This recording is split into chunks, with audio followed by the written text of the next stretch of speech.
Olá, boa tarde, que a graça e a paz do Senhor Jesus Cristo esteja na vida de todos. Vamos fazer o resumo da Escola Bíblica Dominical, lição de número 6, lição do dia 7 de novembro de 2021. Tema da lição, a revelação do mistério chamado Igreja. O texto áureo, ou texto de ouro, nos diz assim: e demonstrar a todos qual seja a dispensação do mistério que desde os séculos esteve oculto em Deus que tudo criou. Efésios 3, versículo 9. É verdade aplicada. A Igreja de Cristo é a portadora da revelação dos mistérios da graça divina e todos nós, a todos os povos e nações. Então a Igreja é composta de todos os povos e nações. No objetivo da lição, apresentar a nítida visão que Paulo tinha sobre os gentios, explicar acerca do mistério revelado a Paulo, que é o 2, e o terceiro, mostrar o plano divino, mostrar que o plano divino não é desconexo. Então o plano divino ele é para todos, ele não é um plano separado, o plano divino não é separado, desconexo, não é separado, ele é um plano para todos, para todos.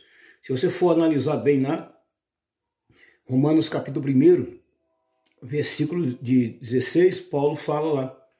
E também Atos capítulo 9, a partir do versículo 15 e 16, que ele seria chamado a pregar o evangelho para os gentios e também para o judeu. Então o plano de Deus da salvação não é um plano desconexo, não é um plano separado, é um plano para todo mundo, a salvação é para todos.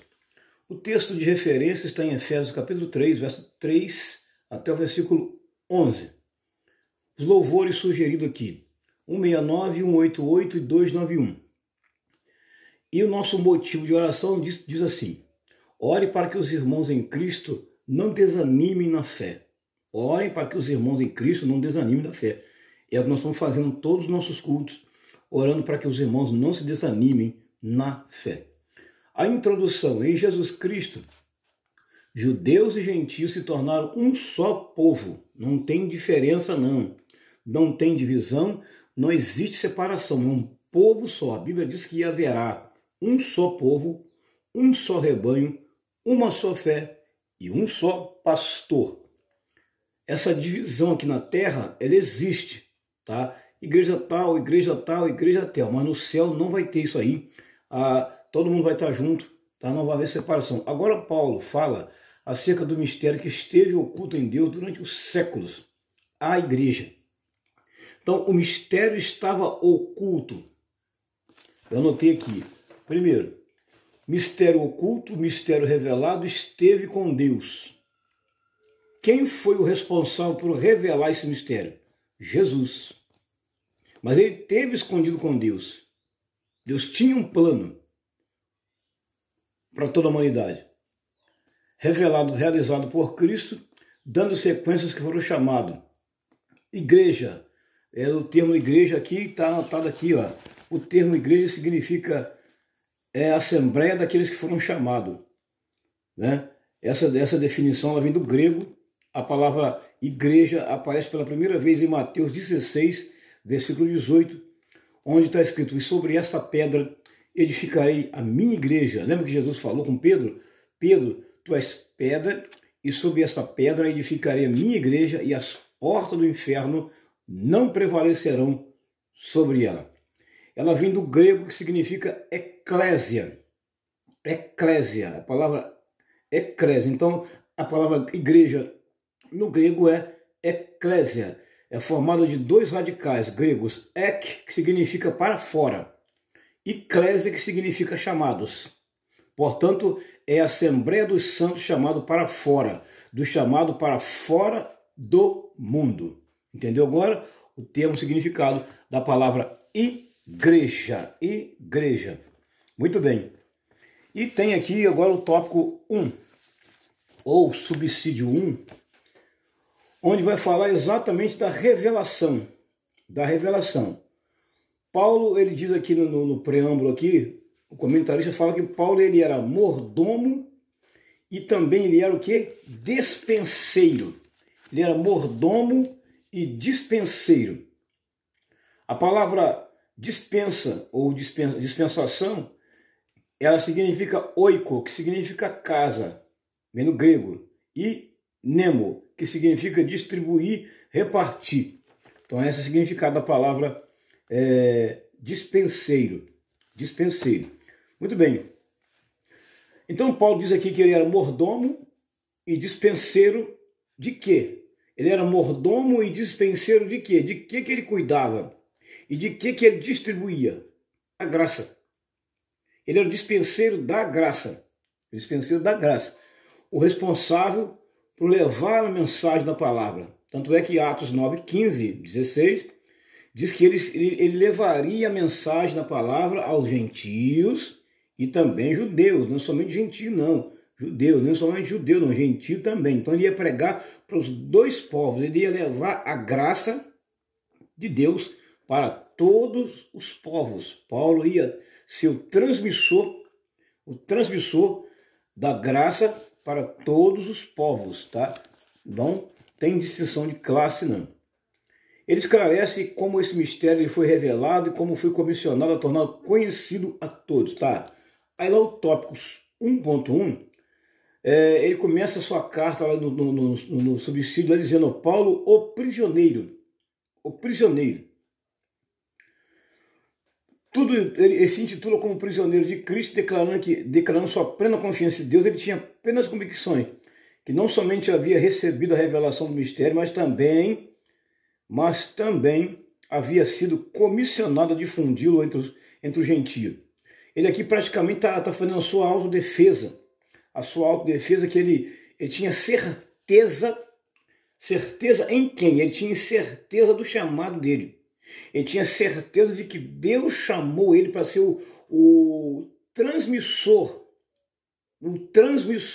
da graça para os gentios. O povo gentio, nós estamos na lição passada, e o povo judeu, eles não se davam muito. Existia uma diferença entre eles, não se davam muito. Onde estava um gentio, não podia estar um judeu junto, eles não se davam. Então Paulo ele está defendendo o seu ministério, dizendo que ele tinha certeza que ele foi chamado para levar a mensagem para o povo judeu. Ele tinha confiança nisso, né? Confiança, ele tinha convicção de que ele havia recebido essa revelação do mistério. Onde Paulo recebeu essa revelação do mistério? Lá no caminho do Damasco. No caminho de Damasco, Paulo recebe a revelação do mistério. O mistério estava oculto, ele foi revelado através de Cristo. Só que agora precisava de um transmissor. Ele precisava de um transmissor. Esse transmissor foi Paulo, o responsável por transmitir essa mensagem para o povo gentio. Mas lá em Mateus 16, 18, Jesus falou com Pedro: Pedro, tu és pedra, e sobre esta pedra eu vou edificar a minha igreja. Sobre esta pedra eu vou edificar a minha igreja, Pedro. Muito bem. O nosso teólogo aqui, escritor, Martin Lloyd Jones, ele diz que o motivo principal da prisão de Paulo foi exatamente anunciar o evangelho, foi o anúncio do seu evangelho. Tanto para um povo, tanto para o outro. Tanto para o judeu, para o gentio. E isso aqui causou uma inveja, uma fúria muito grande. Paulo foi muito perseguido, por isso que Jesus falou com ele, por isso que Jesus falou com Ananias, quando Paulo estava cego, falou: eu vou mostrar o quanto ele vai padecer pelo meu nome. Então, seguindo aqui nosso texto, então Paulo ele tinha certeza plena que ele foi chamado, tá? O motivo da sua prisão foi exatamente para anunciar o evangelho, causou uma fúria imensa nos líderes judeus com o tipo da mensagem que Paulo estava pregando, com o estilo da mensagem que ele estava pregando, né? E levaram Paulo preso. Paulo foi preso. Lembra em Atos 16? Então, quando Paulo foi preso, ele e Silas foi chicoteado por causa da mensagem, foi perseguido muitas das vezes por causa da mensagem, preso por causa da mensagem do evangelho. Então ele pregava para judeu e para gentio. tanto os dois povos, ele pregava. E o povo judeu não aceitava de jeito nenhum aquela mensagem. Desde o tempo de Cristo, né? Que o povo judeu não aceitava a mensagem de jeito nenhum. Já os gentios já aceitavam, com mais facilidade, mas os judeus não. Isso houve uma perseguição por um longo período aí, eles não aceitavam a mensagem. Paulo foi preso muitas das vezes, não foi só uma vez, não, muitas das vezes Paulo foi preso por causa disso. E posteriormente foi conduzido à prisão em Roma, ficou preso em Roma durante um bom tempo, né? Prisão domiciliar. Na perspectiva de Paulo, a prisão era algo que lhe causasse transtorno ou infelicidade. Era para ele um grande privilégio. Paulo acreditava na soberania de Deus e estava ciente de que tanto a sua vida quanto a sua prisão estavam sob o senhorio de Cristo. Com certeza, Paulo tinha certeza que a sua prisão estava sob o controle de Deus, estava nas mãos de Deus. Né? Essa epístola foi escrita por Paulo quando ele estava preso em Roma. Então, nós estudamos isso aqui um dia na oração, que Paulo escreveu a carta aos Efésios quando ele estava preso em Roma. E preso em Roma, ele escreve a carta à igreja de Éfeso durante a sua prisão em Roma. Eu creio que aproximadamente uns 2 anos que ele ficou preso em Roma lá. Em Roma. Até aguardar o julgamento, ele ficou preso lá, num lugar frio, gelado, e ele ia comparecer perante Nero, né, nessa ocasião aí. Essa referência lá em Atos 23, 11, 25, 11, 12, 26, 32. Aquilo que para muitos era visto como provocação, na visão de Paulo era uma oportunidade. Paulo sabia que era protagonista de uma causa importante, por isso nada atribuía seu encarceramento a Nero. Agora o tópico 1.2 vai falar agora de Paulo o despenseiro. Falamos de Paulo o prisioneiro. 1.2 agora, Paulo o despenseiro. A palavra despenseiro eu já falei o que significa, mas não vamos ler de novo aqui embaixo. Aqui. Paulo cita que o Senhor o comissionou como um dispenseiro do mistério. Uma pessoa responsável, dispenseiro, alguém responsável, né? Que a palavra dispenseiro significa casa, é alguém responsável por distribuir, repartir. É igual quando você contrata um mordomo na sua casa. O mordomo tem a função de distribuir o serviço, de repartir o serviço. Essa é a função do mordomo. O mordomo numa casa, ele tem a função de repartir o serviço, de distribuir o serviço entre os empregados. Cabe a ele. Então ele vai ser o interlocutor entre o patrão e os empregados, com a finalidade ou com a responsabilidade de exatamente repartir o trabalho. Então Paulo também tinha essa função como dispenseiro de ser o transmissor da graça, tanto para o gentio de um lado, como para o judeu do outro. Povos que não se davam. Essa era a função do dispenseiro, cuidar da dispensa, zelar, né, como dispenseiro. Era a sua função também de um administrador. Está praticamente funcionando, né, como um administrador. Seria a função também de um administrador, aquele que ia administrar. Então, essa era a sua função. Não apenas era um prisioneiro, era também um ministro enviado por ele para revelar ao gentio as riquezas incompreensíveis e até então ocultas. Paulo havia recebido de Deus uma dispensação, ou seja, a função de administração ou administrador para poder fazer isso aí.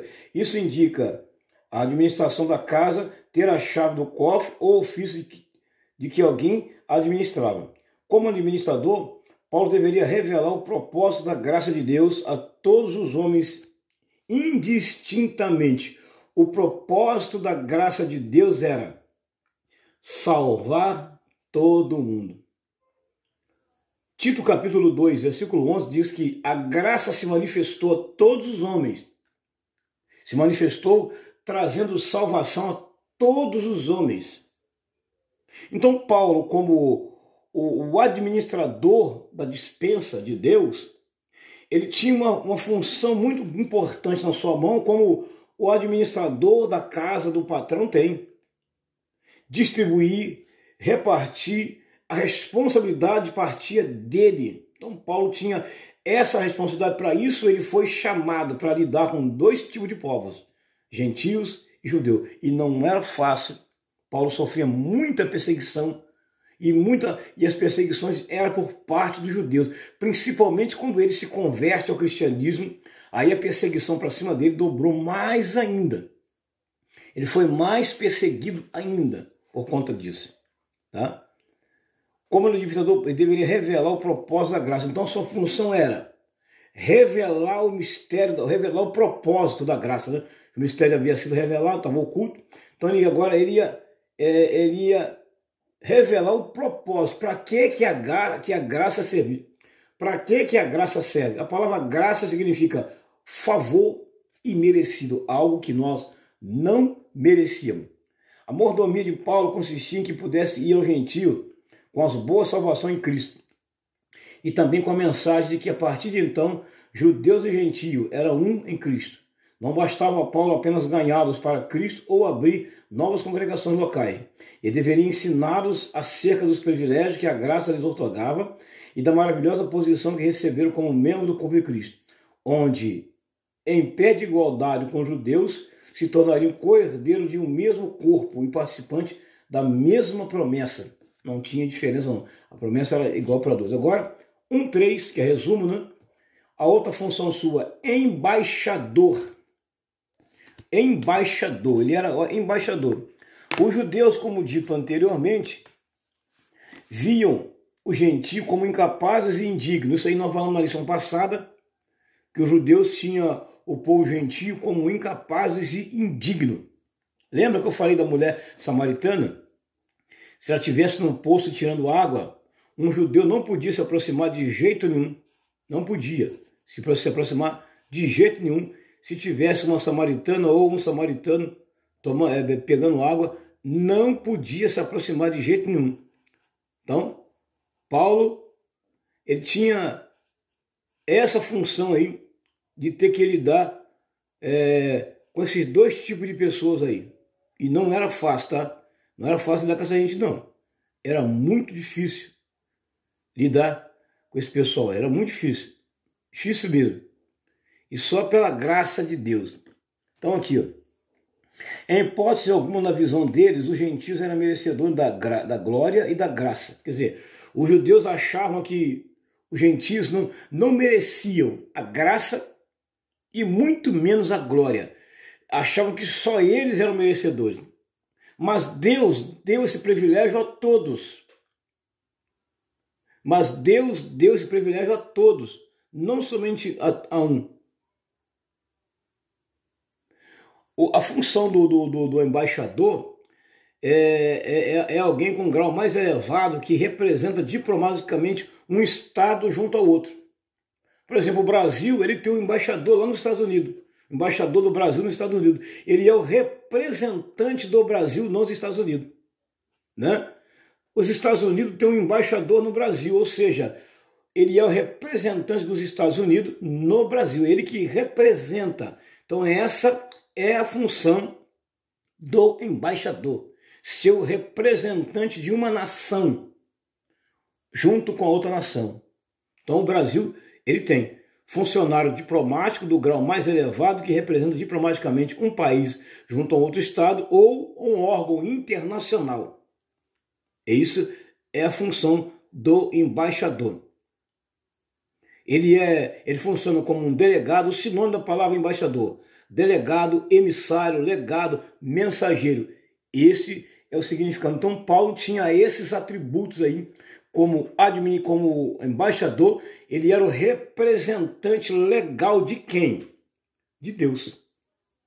Ele era o representante, Paulo como embaixador, era o representante legal de Deus perante a nação gentílica e a nação judaica. Tanto é que ele viajava para tudo quanto é lugar. Paulo, tudo quanto ele tinha, fez 3 viagens missionárias. Foi para muitos lugares, Itália, Milão, Japão, muitos lugares Paulo passou, fundando igrejas, visitando os irmãos. Ele era embaixador. Lembra lá no capítulo 6 de Efésios, versículo 18? Versículo 18, 19 e 20? Principalmente o versículo 20, ele fala que ele era embaixador em cadeia, um representante legal. Mas de quem?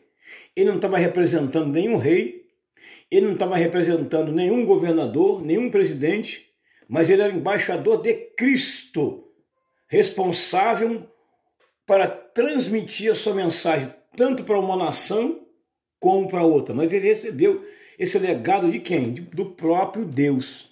Ele recebeu esse legado do próprio Deus. É a parte 1:3.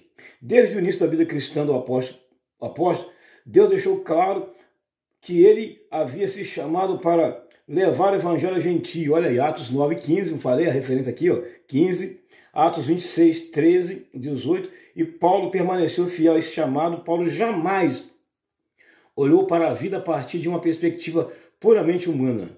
Ele sempre havia pela ótica da soberania divina, ou seja, Paulo ele tinha sempre a visão dele em Deus, não na dele. Ele enxergava sempre com a ótica divina, não com a ótica dele, é o que o comentarista quer dizer aqui. Ele compreendia perfeitamente que a revelação do mistério, a ele concedido, estava recheado de duas grandes realidades: revelação e comissão. Ele entendia que o favor divino não lhe fora concedido como um luxo para ser desfrutado privadamente. Tinha plena consciência de que havia sido comissionado para anunciá-lo mesmo com padecimento. Ele sabia que mesmo com sofrimento, que ele ia passar por grande sofrimento, mas ele tinha que anunciar a mensagem do evangelho, que para isso ele foi chamado. Tópico 2 da lição, resumo. Lembrando que vamos estudar essa lição bem melhor na Escola Bíblica Dominical. Aqui é um resumo apenas. Tópico 2 vai tratar exatamente aqui, explicar o mistério revelado a Paulo. Agora é o tópico 2. Paulo, o ministro da revelação divina. Paulo recebe uma comissão especial da parte de Deus. Eu disse aqui, onde Paulo recebe essa comissão? Lá no caminho de Damasco. Tudo começou lá no caminho de Damasco e na casa de Ananias. Tudo começou lá. Tudo começou lá. Lá ele recebe a comissão, lá ele recebe o chamado. Quer ver? Vamos ler aqui? Vamos ler. Atos 9:15. Vamos ler para você aqui entender aqui, ó. Vou ler aqui na Bíblia do meu amigo aqui, ó, Charles Spurgeon. Então, vou ler aqui na Bíblia de Charles Spurgeon, Atos dos Apóstolos, capítulo 9. Vou ler aqui na Bíblia de Charles Spurgeon. Olha o que ele vai dizer aqui para nós aqui, o nosso amigo Charles Spurgeon. Vamos ver o que vai dizer aqui no capítulo 9 de Atos, versículo 15 e versículo 16. Versículo 15. O Senhor, no entanto, disse: vá, pois, Saulo, e é um instrumento que escolhi para levar a minha mensagem aos gentios e aos reis, bem como ao povo de Israel. Eu lhe mostrarei a ele o quanto deve sofrer por meu nome. Então ele foi chamado exatamente para isso. Ele foi comissionado, recebeu uma comissão de Deus. Foi Deus diretamente quem o chamou e o comissionou para essa função, para essa missão. Eu lhe mostrarei quanto ele deve sofrer pelo meu nome. Tá? Atos 9, versículo 15, onde está dizendo aqui o preâmbulo do tópico 2. Então ele recebe essa mensagem especial de Deus, que deveria, de uma maneira clara e precisa, que ele revela o mistério oculto, que deveria compartilhar com os gentios o mistério da igreja. Então ele ia compartilhar o que ele recebeu. O que ele recebeu não era dele. Compartilhar significa, a palavra compartilhar significa que eu não devo ficar para mim o que eu recebi. Se eu recebi, não é para mim ficar para mim. Compartilhar significa eu vou passar para os outros. Eu vou passar para os outros. Mas passar para os outros o quê? A mensagem que eu recebi. De quem? De Deus. Que mensagem? A graça. A graça salvadora que ele recebeu de Deus. Ele deveria agora passar para frente essa mensagem. Para isso ele foi chamado lá no caminho de Damasco.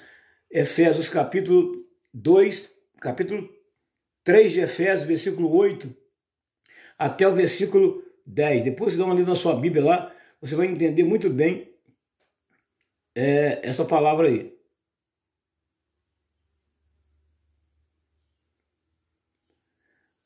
O preâmbulo do tópico 2.1, vamos ler aqui. Entendendo o mistério que esteve o quê? Oculto. Entendendo o mistério que estava oculto. Bom, o mistério estava oculto com quem? Nós lemos lá no início. Com Deus. Estava oculto com quem? Com Deus. Em Deus. Quem revelou esse mistério? Jesus. E quem é o responsável por transmitir essa mensagem? Paulo. Mas só Paulo somente? Todos nós. Todos nós. Todos nós.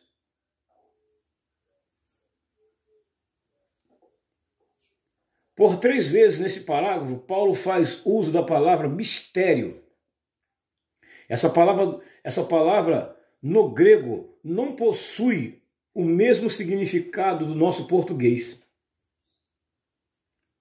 O mistério em nossa língua portuguesa significa algo obscuro, secreto, enigmático, inexplicável e até mesmo incompreensível. No nosso linguajar português, a palavra mistério tem esse significado. E até mesmo incompreensível. Strong registra que em o Novo Testamento era uma palavra usada a respeito de fatos, doutrinas, princípios. Então aqui a palavra mistério é doutrinas, fatos e princípios. Mistério na língua portuguesa é algo obscuro, secreto, enigmático, inexplicável. Quando fala assim, um exemplo, a criança desapareceu e ninguém achou. Isso é um mistério. Ou seja, algo inexplicável, enigmático, obscuro, secreto. Como pode alguma coisa desaparecer? É um mistério oculto. Só que a palavra mistério que nós estamos tratando aqui, e que Strong vem trazendo para nós o significado da mesma, está dizendo a respeito de fatos, doutrinas e princípios. E essas coisas estavam escondidas com Deus. Estava escondida com Deus. Desde o princípio dos séculos. E Jesus sabia desse mistério. Só foi revelado quando Jesus veio. Só foi revelado quando Jesus veio. E Paulo recebe então agora uma responsabilidade, né? Ele recebe uma responsabilidade. Se eu for analisar aqui, Efésios capítulo 3, quer ver? Ó? Efésios 3, vamos ver aqui na Bíblia do Charles Spurgeon. Olha o que Charles Spurgeon fala aqui em Efésios capítulo 3. Enquanto isso, vai dando glória aí. Vai dando glória enquanto eu leio aqui para você. Efésios capítulo 3, verso 9 e 10. Lá embaixo, lá. Vamos lá. Versículo 10, 9. Versículo 9. O versículo 9 diz assim, ó. E de explicar a todos esse segredo que Deus, o Criador de todas as coisas, manteve oculto desde o princípio. Verso 10. O plano de Deus era mostrar a todos os governantes e autoridades nos domínios celestiais, por meio da igreja, as muitas formas da sabedoria divina. Esse era seu propósito eterno, que ele realizou por Jesus Cristo. Olha aí. O 8. Ainda que seja o menor, ainda que eu seja o menos digno de todo o povo santo, recebi pela graça o privilégio de falar aos gentios sobre os tesouros infindáveis que estão disponíveis a eles em Cristo. Olha aí, ó. Olha aí. Tá vendo? Então ali na Bíblia de Charles Spurgeon, o que Paulo está querendo dizer para nós aqui. Seguindo. Também aqui, John Stott, ele dá o seu parecer também. Ele dá o seu parecer da palavra mistério.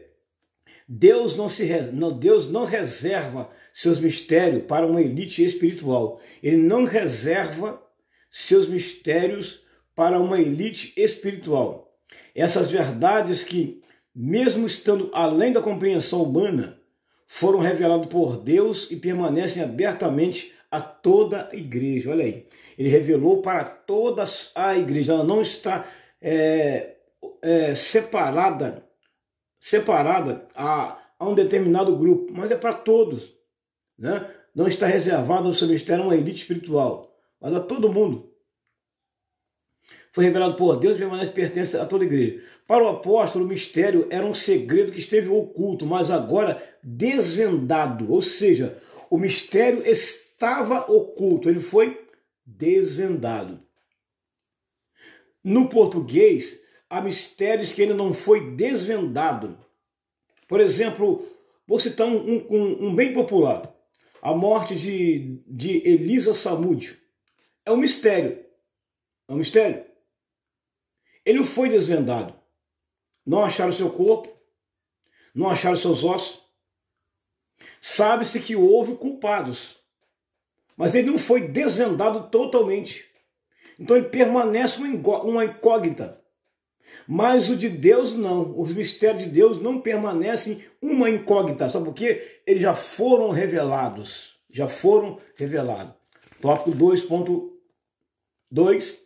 A natureza do mistério revelado. 2.2. Com muita clareza, Paulo fala da natureza do mistério que o Senhor havia revelado. O mistério era que os gentios e os judeus seriam colocados na mesma base. Olha aí. E eles não aceitam de jeito nenhum isso aí. Pela fé em Cristo, eles seriam incorporados a um novo corpo, a igreja. A igreja era a cabeça deste novo corpo. Paulo também apresenta 3 aspectos importantes desse mistério para o gentio. Os gentios são herdeiros em conjunto com os judeus, de algo que somente por adoção se tinha direito. Os gentios se tornaram membros do mesmo corpo, isto é, da igreja.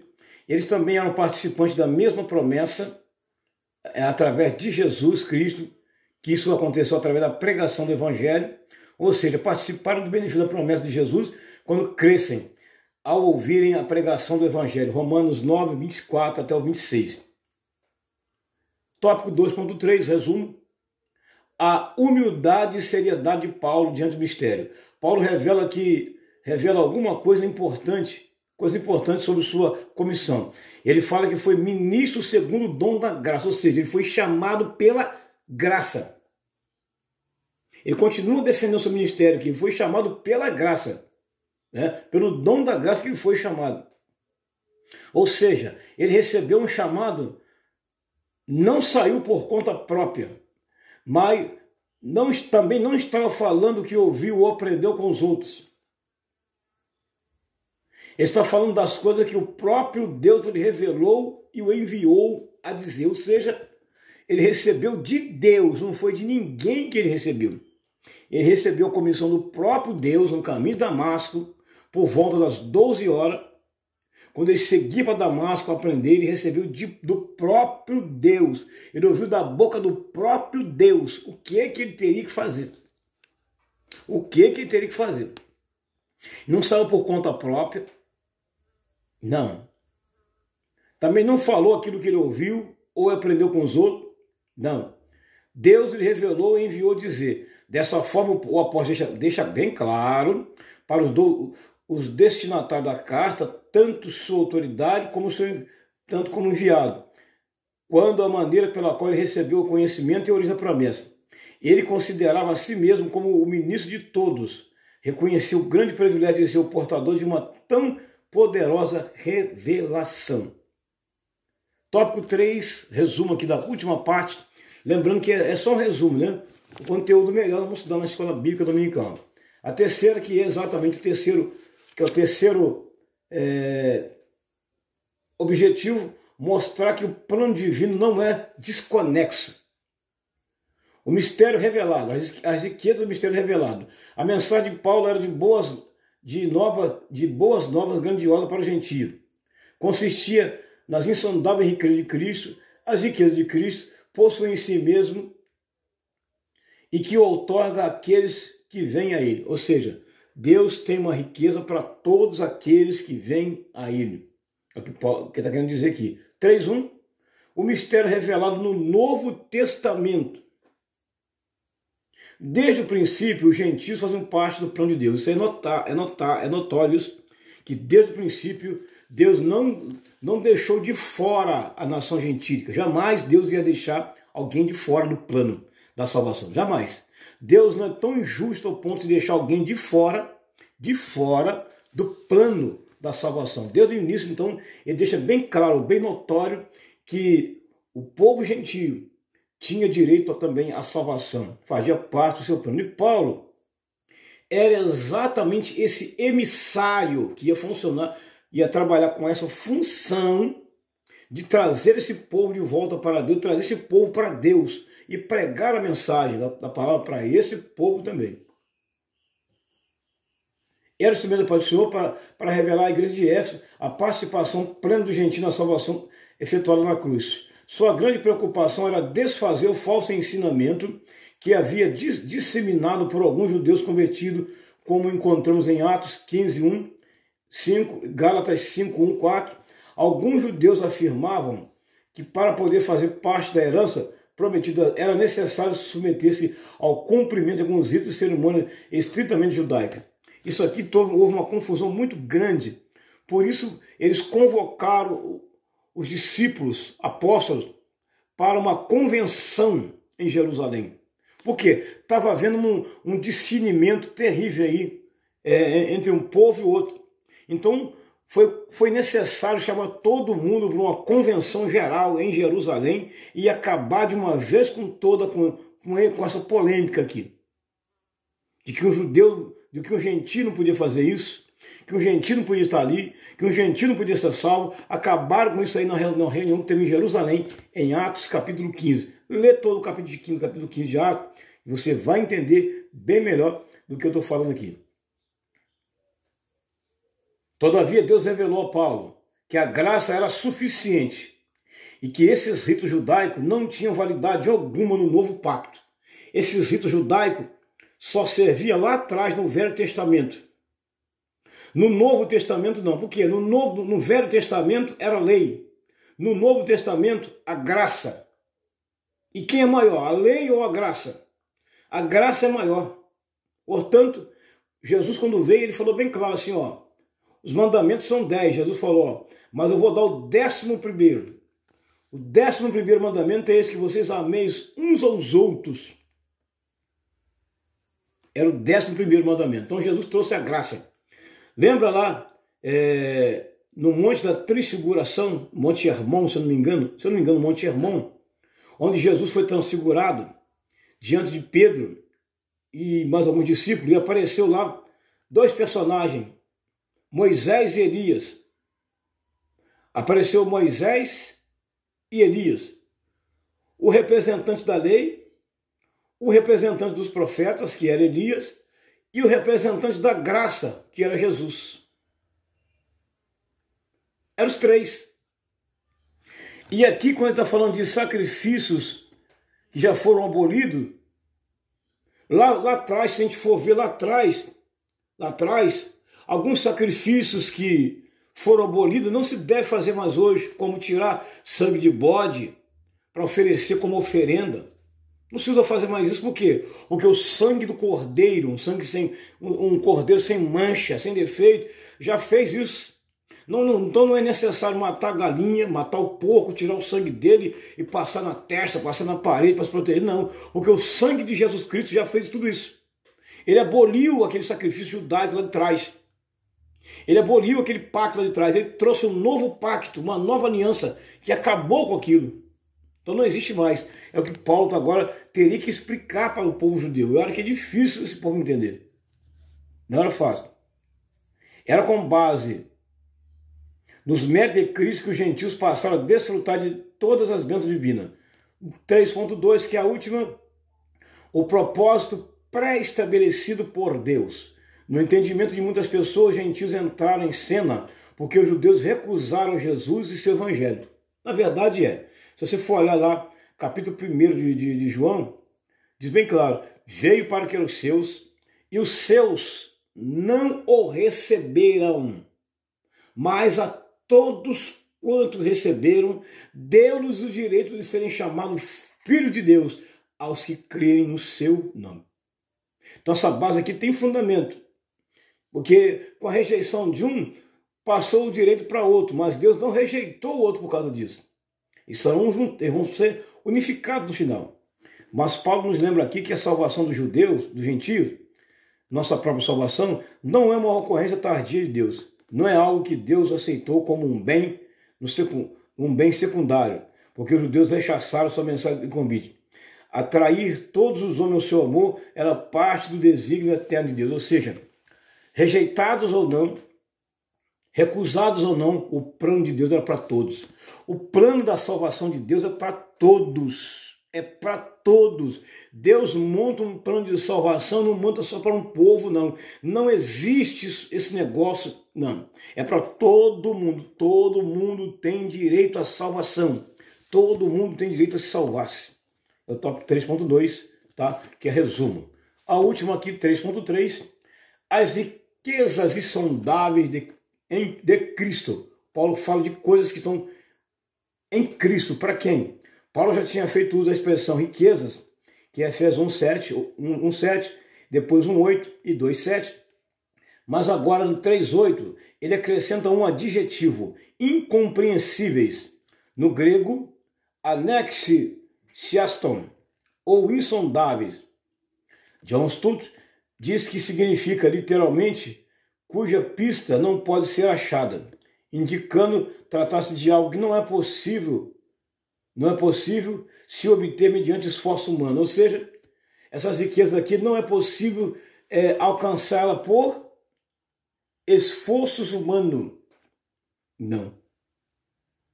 É por isso que a Bíblia diz assim, ajuntai tesouro no céu, onde o ladrão não rouba, onde a traça não corrói, nem enferruja. Né? Na versão grega de Jó 5:9, 9:10, se refere às obras de Deus, são riquezas escondidas ou guardadas. Encontramos também esse adjetivo em Romanos 11:33, mas agora tendo sido revelado, Efésios 3:5, e somos chamados para participar dessas riquezas. Elas refletem tudo que se refere à glória de Cristo, sua divindade, salvação, libertação da escravidão, da carne, sua glória, memória da cruz do Calvário. Desta forma que o mar se torna insondável para a sua profundidade, assim são essas riquezas. Elas são todas nossas, e estão à nossa disposição. Deus não poupou riqueza ao nos salvar. Isso aqui é uma grande verdade. Finalizando aqui, proclamar aos gentios as riquezas insondáveis de Cristo era apenas parte da tarefa de Paulo. Essa missão era mais ampla em dois aspectos.